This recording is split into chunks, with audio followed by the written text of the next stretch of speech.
চট্টগ্রামের হাটহাজারী থানার চারিয়া এলাকায় একটা মাদ্রাসা আছে। মাদ্রাসার নাম আল জামিয়াতুল ইসলামিয়া কাসেমুল উলুম চারিয়া। ওটা বাংলার প্রথম মুহাদ্দিস আল্লামা সাইদ আহমদ সন্দীপী রহমতুল্লাহ আলাইহি আজ থেকে ৮১ বছর আগে, আজ থেকে ৮১ বছর পূর্বে হাটহাজারী থেকে এসে এখানে মাদ্রাসা চালু করেছেন। মাদ্রাসার প্রথম প্রথম শ্রেণী দাওরায়ে হাদিস। জোরে বলি সুবহানাল্লাহ। ওর ওলিদের কেরামতি দেখছেননি? নবীর মায়ার উম্মতদের কেরামতি। প্রথম ক্লাস নুরানি নয়, নাজারা নয়, হেফজ নয়, মাদ্রাসা একটা।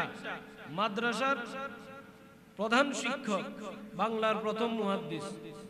ক্লাসটা হইল দাওরায়ে হাদিস। আবারও বলি, পবিত্র কোরআনুল কারীমের ১০৮ নম্বর সূরা, সূরাটার নাম সূরায়ে কাউসার। সূরায়ে কাউসার, এই সূরার মধ্যে ৩টা আয়াত আছে। এই সূরার মধ্যে 10টা বাক্য আছে, ওয়ার্ড আছে, সেন্টেন্স আছে, বাক্য আছে। এই সূরার মধ্যে ৪২টা হরফ আছে, অক্ষর আছে, লেটার আছে। রহমতুল্লিল আলামিনকে আমার আল্লাহ তাআলা বললেন, হাবিব, আবু জেহেল বুঝি আপনারে মন্দ কথা বলে, কটু কথা বলে। ইয়া রাসূলুল্লাহ, ইয়া হাবিবাল্লাহ, তারা যদি আপনারে উপহার দেয়, কি আর উপহার দিবে? তারা যদি আপনারে কোনো গিফট দেয়, সম্মাননা দেয়, ওইটা আর কি দিবে? ও আমার হাবিব, আপনি আমার থেকে নিয়ামত নিয়ে যান। ইন্না আ'তাইনাকাল কাউসার ফাসাল্লি লিরাব্বিকা ওয়ানহার ইন্না শানিআকা হুয়াল আবতার। হাবিব, আমি আল্লাহ আপনাকে এত বেশি নিয়ামত দিয়েছি যে নিয়ামত গুনে গুনে শেষ করা যাবে না। কাউসার মানিও বেশি, কাসির মানিও বেশি।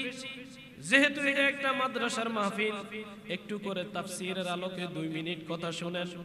এখানে জনসাধারণও আছে, মুরব্বীরাও আছে, হাজি গাজীরাও আছে, শিশুরাও আছে। ছোট্টবেলায় যে জিনিসটা একবার পাথরের মতো দিলের মধ্যে বসে যায়, ওইটা আর দিল থেকে উঠে না। কাউসার মানিও বেশি, কাসির মানিও বেশি, কিন্তু আল্লাহ তাআলা এখানে কাসির বলেন নাই, ইন্না আ'তাইনা কাল কাসির বলেন নাই। আল্লাহ তাআলা বললেন ইন্না আ'তাইনা কাল কাউসার। কাসির মানিও বেশি, কাউসার মানিও বেশি। কাসির মানে এমন বেশি যেটা গুনলে গুনে শেষ করা যায়, কাউসার এমন বেশি যেটা গুনে গুনে শেষ করা যায় না।